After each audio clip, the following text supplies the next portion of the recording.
오늘 하나님께서 우리에게 주신 말씀은 데살로니가 후서 1장 1절부터 12절까지입니다. 데살로니가 후서 1장 1절부터 12절까지입니다.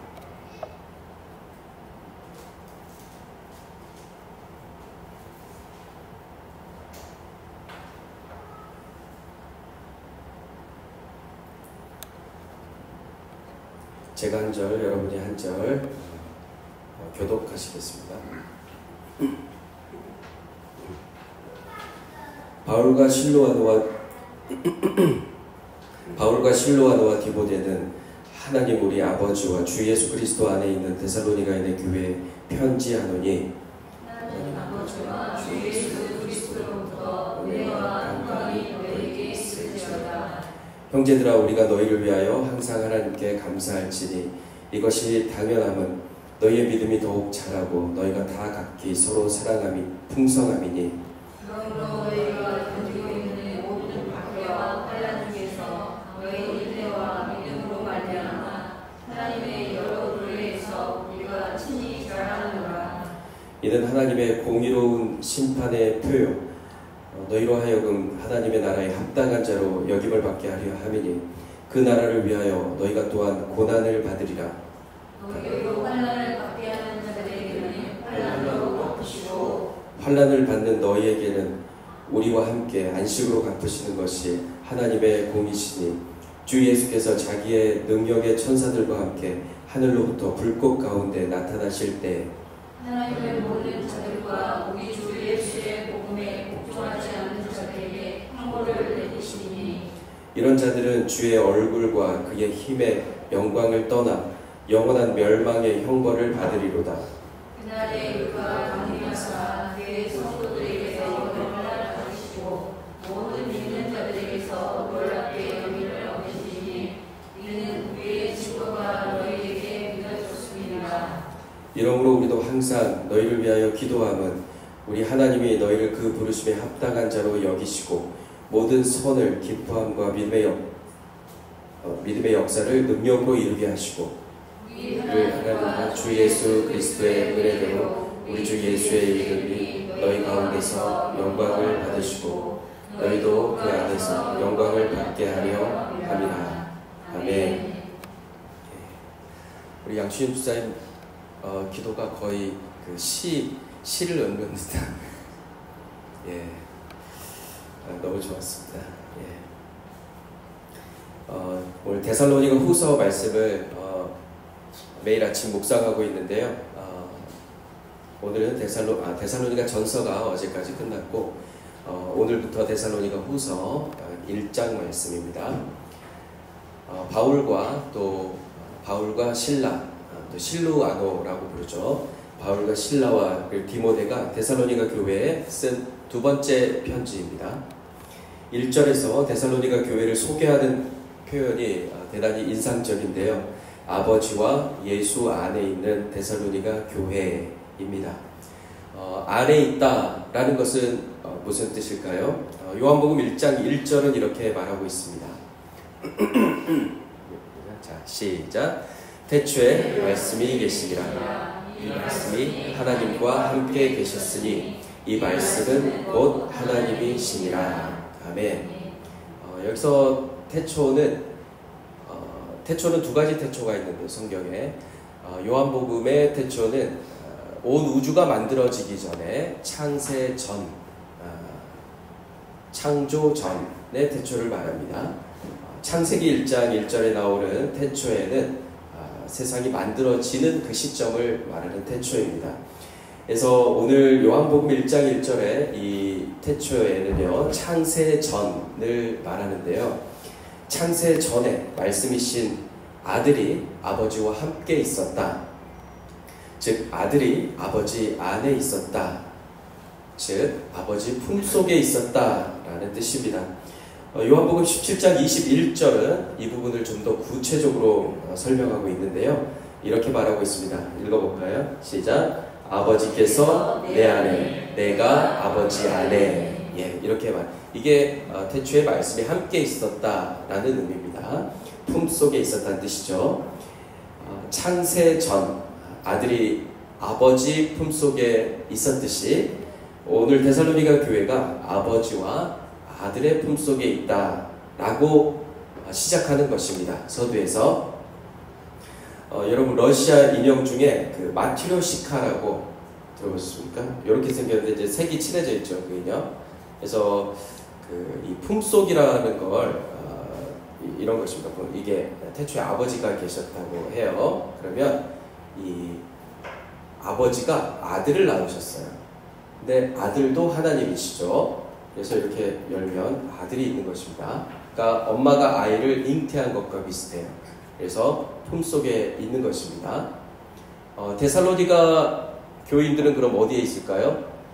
원래는 세상에 있다가 지금 아들 안에 있는 것이죠. 이렇게 하나 더 열면 더 나올까요? 아무튼 안에 있다는 것은 하나가 된다는 뜻입니다. 이렇게 해서 이렇게 아버지 안에 하나가 되는 것입니다. 그래서 지금 여기 모인 우리도 예수님 믿으면 예수님 안에 있게 됩니다. 그것은 곧 아버지 안에 있다는 뜻입니다. 그래서 아버지가 내 안에 있고 내가 아버지 안에 있는 하나가 된 것입니다. 그래서 데살로니가 교회 성도들한테 아버지와 아들 안에 있는 너희들에게 편지한다라고 했습니다. 세상의 품이 아니라 원래는 세상에 우리가 있었죠. 세상의 것을 추구하고 쫓아가다가 오직 아버지와 아들 품속에 있는 공동체, 그 공동체에 있게 된 것입니다. 그 공동체에 은혜와 평강이 있다라고 말합니다. 아버지 안에 있어야 은혜와 평강이 넘치는 그 생명이 있는 것입니다. 이 안에 오직 이 안에만 생명이 있습니다. 아버지 안에. 우리도 아버지와 아들 안에 있는 더한 교회인 줄 믿습니다. 우리 성도님들도 아버지와 아들의 품속에 있기를, 지금 이 순간 품속에 있기를 기도합니다. 또한 그로 인해 여러분의 삶 속에 은혜와 평강이, 기쁨이 넘치기를 축복합니다. 바울 일행은 데살로니가 교회에 이런 믿음 안에 서 있는 모습과 다 각각 서로 사랑하는 것을 보고 하나님께 감사했습니다. 그리고 여러 교회, 이제 데살로니가가 유럽의 로마죠. 로마에 있는 데살로니가 교회인데 거기서 나와서 여러 교회를 다니면서 자랑하기 시작했습니다. 데살로니가 교회는 이제 갓 태어난 신생아와 같은 그런 교회인데요. 바울이 유대인들의 핍박을 피해서 데살로니가를 갑자기 떠나게 되었습니다. 바울이 떠난 이후에도 그 교회는 동족으로부터 그 지역 사람들로부터 많은 박해를 받았습니다. 그럼에도 불구하고 데살로니가 성도들의 믿음이 점점 자라가고 형제 사랑을 실천하는, 또 실천하며 인내하는 모습이 바울에게 큰 자랑거리가 되었습니다. 왜냐하면 그들이 아버지 안에 있는 것을 계속해서 증명하는 것이기 때문입니다. 두 가지를 특히 자랑했는데요. 첫 번째 자랑거리는 데살로니가 성도들의 믿음이 자라가고 사랑이 풍성하다라는 것입니다. 요한복음 15장 12절은 이렇게 말합니다. 자, 시작. 내 계명은 너희도 서로 사랑하라 하는 이것입니다. 아멘. 예수께서 죽으시고 부활하셔서 여기 모인 우리에게 새 생명을 주셨습니다. 옛 계명 아래의 저주를 아들 예수께서 홀로 담당하시고 여기 모인 우리에게는 새 계명을 주신 것입니다. 옛 계명은 죄를 지으면 죽는다라는 것이 계명인데요. 우리가 원래는 그 계명이 아래에 있었는데 새 계명을 주시는데요. 새 계명은 서로 사랑하라라는 것입니다. 사랑이 새 계명입니다. 옛 계명인 율법은 우리가 얼마나 죄인인가라는 것을 계속해서 말해줍니다. 그리고 우리를 정죄합니다. 죄가 있으면 당연히 벌을 받아야죠. 우리도 알고 있죠. 그래서 정죄하는데요. 옛 계명 아래에서 우리 십자가에 달려 무덤에 묻혀 지옥에 가는 그런 운명이었습니다. 하지만 하나님께서 이 땅에 사람의 모습으로 직접 오셨고 우리를 대신에 십자가에 죽으시고 우리를 대신에 지옥에 가셨습니다. 아버지 하나님이 우리를 그렇게 사랑하셨습니다. 당신의 독생자를 우리에게 보내셔서 죽음에 이르게 한 것입니다. 아들 예수께서는 아들은 하나님이신데요. 다시 한번 드리면 아들은 하나님이십니다. 아들은 아버지께 순종하여 우리를 향한 그의 지극한 사랑을 십자가를 통해 보여주셨습니다. 이것이 여기에 모인 우리를 향한 아버지의 사랑, 아들의 사랑입니다. 예수께서는 서로 사랑하라 라고 하셨습니다. 우리가 서로 사랑하면 우리는 예수의 새 계명을 지키는 것이 되고요. 우리가 서로 사랑하면 우리 주변의 사람들이 우리가 예수의 제자인 것을 알게 됩니다. 우리가 서로 사랑하면 하나님이 우리 안에 거하시게 되고 그 사랑이 우리 안에서 완성됩니다. 요한 1서에 기록되어 있습니다. 그래서 바울 일행은 각 교회를 돌아다니면서 이 사랑을 실천하는 데살로니가 그 교회를 칭찬하는데요. 데살로니가 교회는 서로 사랑한다더라. 오직 그것을 자랑하고 있는 것입니다. 사랑하는 성도 여러분, 사랑이 전부입니다. 사도 바울은 믿음, 소망, 사랑이 있는데 그 중에 제일은 사랑이다 라고 강조했습니다. 이 사랑은 원래는 여기 모인 우리에게 없었습니다. 없어서 우리는 하나님을 사랑하지 못했습니다. 하지만 하나님이 우리를 사랑하셔서 우리 죄를 사하기 위해 화목 제물로 그의 아들을 이 땅에 보내신 것입니다. 아들은 아버지와 우리를 화목케 하시려고 스스로 제물이 되어 주셨고 이로써 우리를 향한 그의 사랑을 확증하셨습니다. 그런데 놀라운 사실이 하나 있습니다. 새 계명인 이 사랑이 우리 안에 풍성하게 되면, 이 사랑이 우리 안에 점점 더 풍성하게 되면 예상치 못했던 일이 일어나는데요. 그것이 무엇일까요? 어떠한 일이 일어나는지 바울이 4절과 5절에 설명하고 있습니다. 4절과 5절에 설명하는 것이 또한 두 번째 자랑거리입니다. 데살로니가 교회 성도들은 종말론적인 삶을 살았습니다. 왜냐하면 예수께서 내가 곧 오리라 말씀하셨기 때문입니다. 사도 바울이 그 말씀을 증거했기 때문입니다. 곧 온다, 내가 곧 오겠다 라고 했습니다. 그래서 우리가 이 몸을 입고 있는 동안 예수님이 오는 것으로 믿었습니다. 그래서 그들은 박해와 환난 속에서도 믿음을 떠나지 않고 인내했습니다.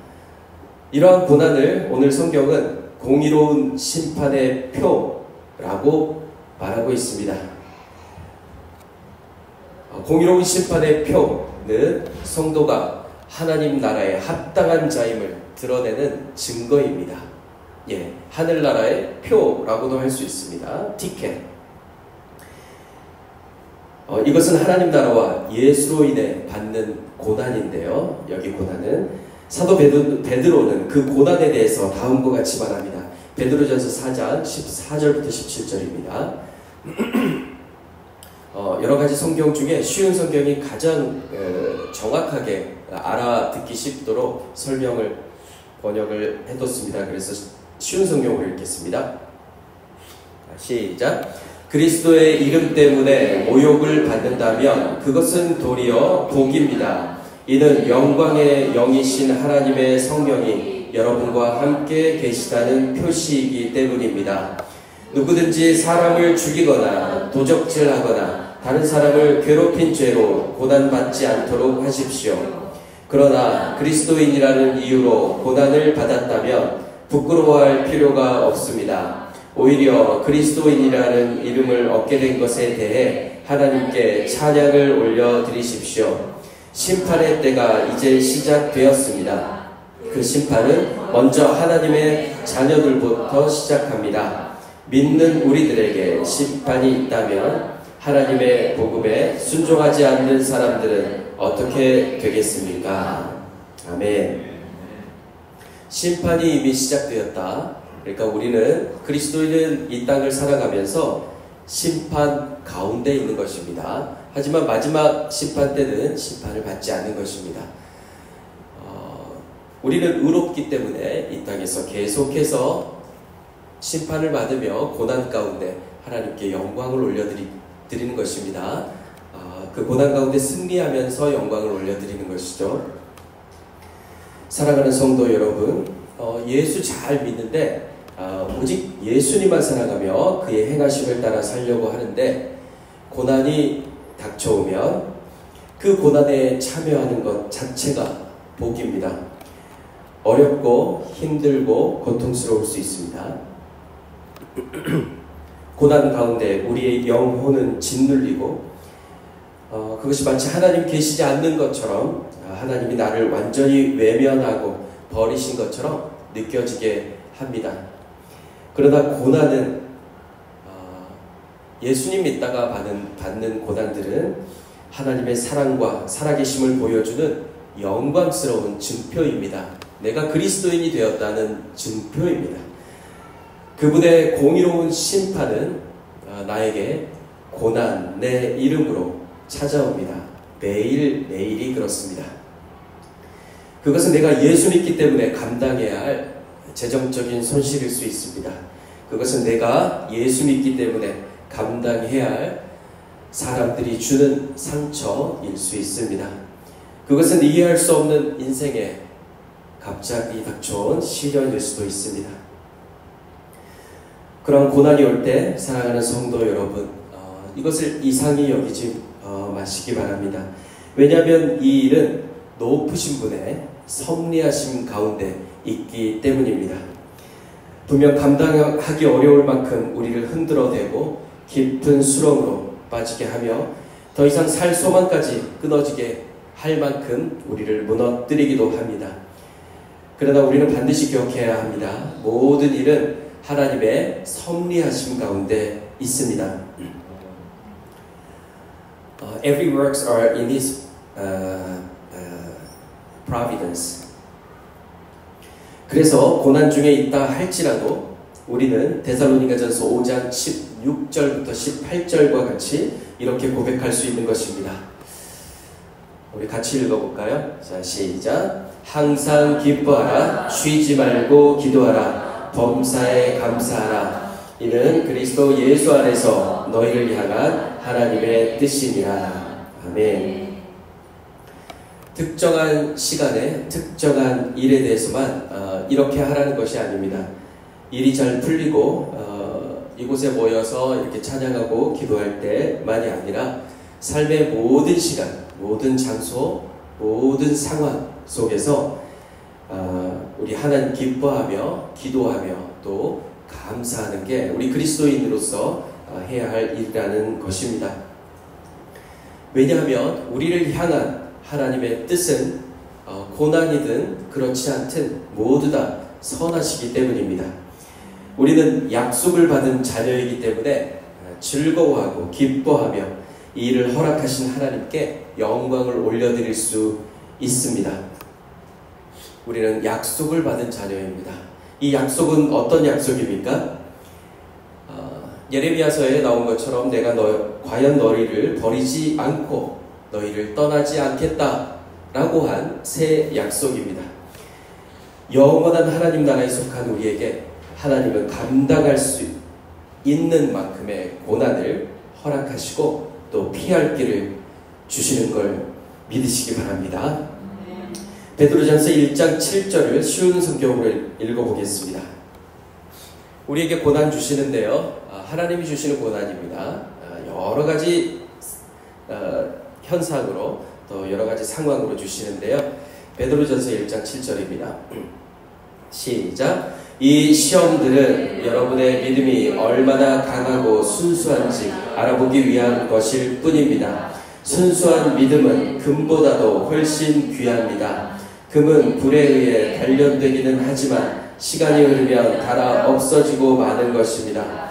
하지만 여러분의 순수한 믿음은 예수 그리스도께서 다시 오실 그날에 칭찬과 영광과 존귀를 가져다 줄 것입니다. 아멘. 우리가 이 땅을 살아갈 때 닥치는 이러한 고난은 사람을 통해 또 환경을 통해 우리에게 다가오게 됩니다. 6절과 7절은 이 고난을 주는 사람과 이 고난을 받는 사람에 대해서 설명합니다. 고난이 있으면 고난은 보통 대부분 사람에 의해서 그렇죠. 그리고 사람에 의해서 상황이 만들어지고요. 그러니까 그리스도인에게 주는 고난입니다. 고난과 그 고난을 받는 그리스도인에 대해서 데살로니가후서 1장 6절 7절 상반절까지 해서 기록하고 있습니다. 자, 시작. 너희로 환난을 받게 하는 자들에게는 환난으로 갚으시고 환난을 받는 너희에게는 우리와 함께 안식으로 갚으시는 것이 하나님의 공이시니. 아멘. 서두에도 말씀드렸듯이 하나님의 이 품속에 있는 사람에게, 여기는 예수님이고 그 다음에 우리가 품속에 있죠. 이렇게 이 품속에 있는 사람에게 환난을 주는 자는 하나님께서 환난으로 갚으십니다. 이 환난은 이 땅에서 당장 이루어지는 환난일 수도 있습니다. 그러나 궁극적으로 여기서 말하는 환난은 화를 당한다는 것입니다. 그것은 지옥에 간다는 것입니다. 대단히 무서운 말씀이에요. 또 아버지 품속에 있는 사람, 그러니까 아까 말씀드렸듯이 이 아버지 품속에 있는 사람이 이 땅에서 환난을 당하면 아버지는 안식으로 갚으신다라고 오늘 말씀이 설명하고 있습니다. 그것이 하나님의 공의라는 것입니다. righteousness입니다. 여기서 쓰인 안식은 무엇일까요? 안식은 여기서 헬라어로 아네신이라고 쓰였는데요. 이것은 긴장으로부터 놓인 것을 말하고 팽팽하던 활 시위가 느슨해진 것을 말합니다. 이것은 모든 압박과 고통에서 완전히 해방된 상태를 말하는 것입니다. 우리 주님께서는 이 땅에서 주의 공의로운 심판으로 고난 가운데 있는 여기 모인 사랑하는 우리 성도님들에게 이렇게 말씀하십니다. 마태복음 11장 28절은 예수 믿는 우리들에게 주신 말씀인데요. 읽어보겠습니다. 시작. 수고하고 무거운 짐진 자들아 다 내게로 오라. 내가 너희를 쉬게 하리라. 아멘. 이 땅에서 모든 삶 속에서 생명의 복음을 전하기 위해 수고하고 또 심판의 무거운 짐을 지고 있는 우리 그리스도인들에게 주께서 말씀하십니다. 내게로 오라. 내가 너희를 쉬게 하리라. 결국 하나님의 공의로운 심판의 표는 누구를 위한 것입니까? 하나님 나라를 위해 수고하고 고난 받으며 박해와 환난 속에서도 믿음을 지킨 성도들을 위한 것입니다. 주께서 그분의 공의로운 심판을 행하실 때 여러분의 삶 속에 갖가지 고난이 찾아올 때, 마음속에 어려움이 있을 때 예수님께 하나님의 아들에게 나아가시기를 축복합니다.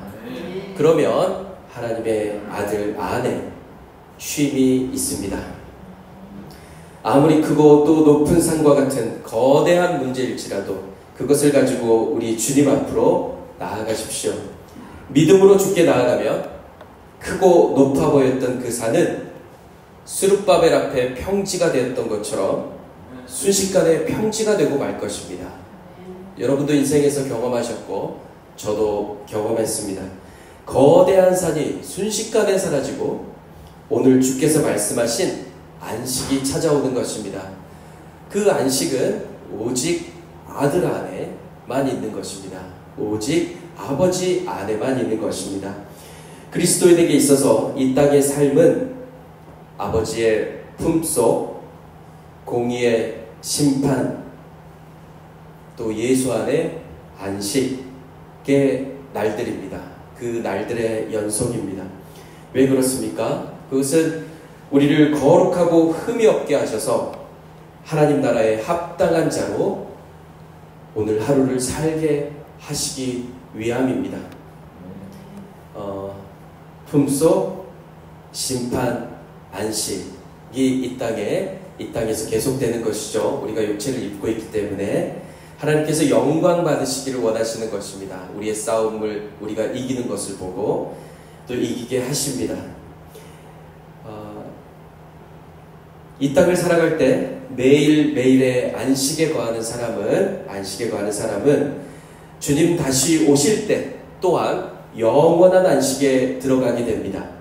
하지만 이 안식에 들어가지 못하는 사람들이 있습니다. 8절에 말씀하듯이 그들은 하나님을 모르는 자들, 그리고 예수의 복음에 순종하지 않는 자들입니다. 하나님을 모르는 자들은 주께서 하나님을 알 만한 것을 이미 말씀을 통해 보여주셨음에도 믿지 않는 자들입니다. 로마서 1장 18절과 19절이 이것을 설명하고 있습니다. 자, 읽겠습니다. 시작.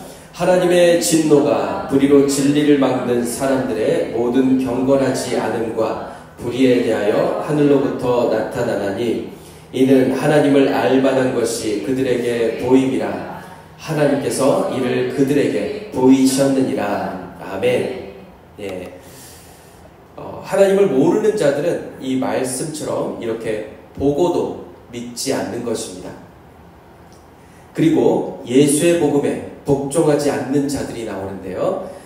이들은 생명의 복음의 소식을 들었음에도 우리가 복음을 전하죠. 그러면 그 복음을 들었음에도 마음이 강팍하여서 믿지 않는 자들입니다. 즉 이들은 듣고도 믿지 않는 자들입니다.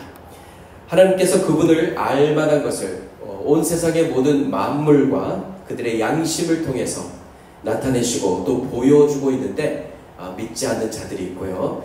또 생명의 복된 소식을 듣고도 믿지 않는 사람들이 있습니다. 보아도 믿지 않고 들어도 믿지 않는 것입니다. 대표적으로 이스라엘 민족이 광야를 행진할 때 그러한 일들이 있었습니다. 많은 사람들이 죽음에 이르렀는데요. 이때 잠깐 말씀을 읽지 않고 제가 설명만 하겠습니다. 하나님께서 그들에게 매일매일 하늘에서 만나를 내려주셨는데요. 그들이 하나님을 시험하기 시작합니다. 하나님을 시험했어요. 하나님이 이 광야에서 우리에게 먹을 것을 더 주실 수 있겠냐? 하나님께서 고기도 주실 수 있겠냐? 라고 하신 거예요.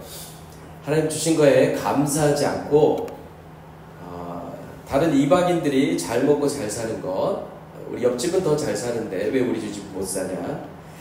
하나님께서 나도 저렇게 해달라라고 하나님을 시험했습니다.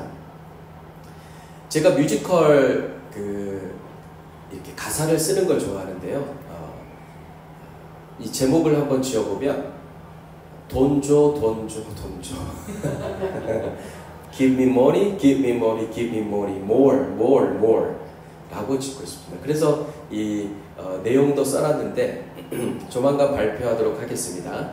제 여동생이 그 음악을 만들거든요. 그래서 가끔씩 만드는데 제가 이 돈조 돈조 돈조의 뮤지컬 음악을 곧 선보이도록 하겠습니다. 이 돈조라고 계속 외쳐대는 이 사람들은 이 땅에서 성경에서는 주의 손을 구하는 자들이라고 했습니다. 주의 손을 구하느라 주의 얼굴을 구하지 않습니다.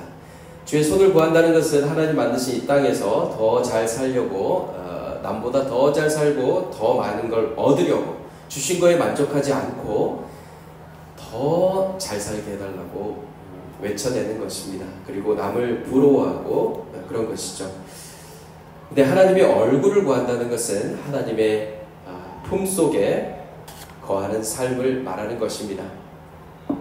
이 땅에서 주의 얼굴을 구하지 않는 사람은 이 땅에 살 때 아버지의 품속에 거하지 않는 사람은 주님 다시 오시는 그 마지막 날에 주의 얼굴로부터 떠나게 되는 형벌을 받게 됩니다. 그 형벌은 물론 지옥입니다.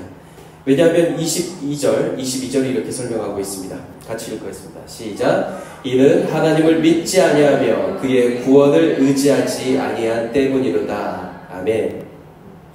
사랑하는 성도 여러분, 하지만 여기 보인 우리는 주의 손이 아닌 주의 얼굴을 구하는 사람들일 줄 믿습니다.